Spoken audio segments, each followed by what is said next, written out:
Welcome back to the show. More than 26,000 teachers whose names have been expunged from the government payroll have today thronged SNIT offices to either correct the anomaly or register on the biometric system. Yesterday, the finance minister issued a statement directing that all affected teachers should take steps to rectify the problem, for which their details cannot be found in the biometric payroll system by 3rd May. Government says the salaries will be paid by the middle of May once the anomalies are corrected.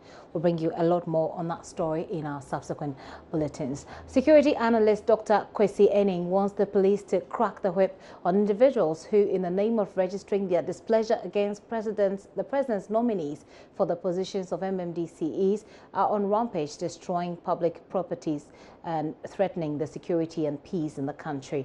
Dr.Aning says the police must be bold and take the actions against such persons. He was speaking on the sidelines of a post-election forum held in Accra.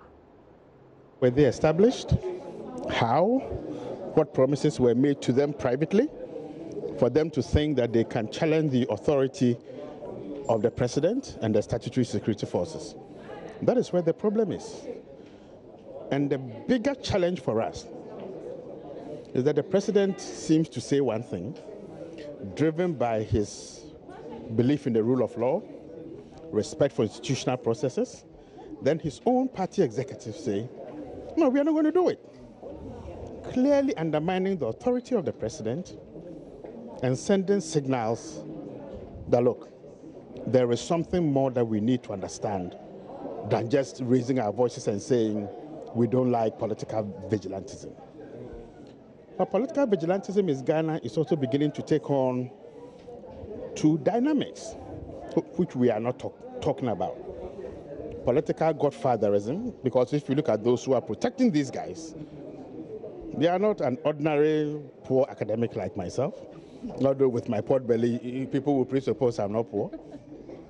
The second is the gangsterism and the gangster mentality that we are seeing.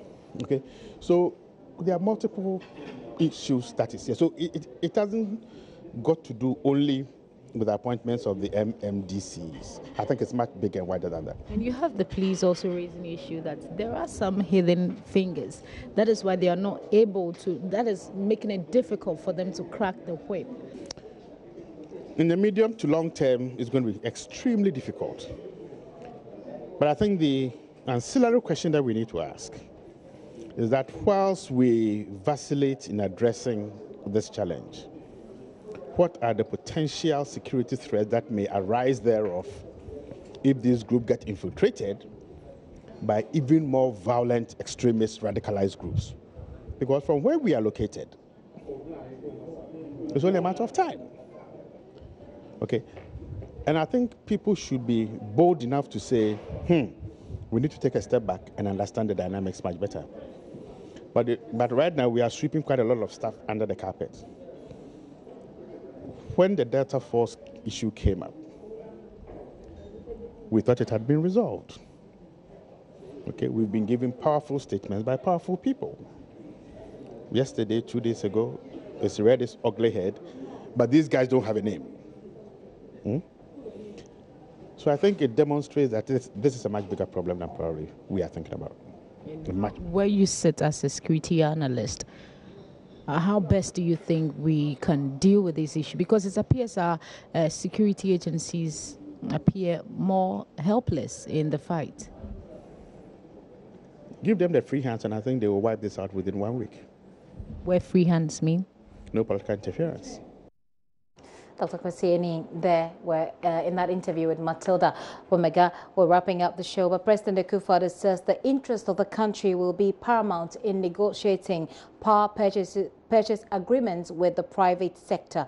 He was speaking when he cut sword for the construction of a $935 million power plant to be fired by gas. President Akufo-Addo said the country is mindful of the challenges it went through during the energy crisis and has committed to ensure that that crisis does not recur.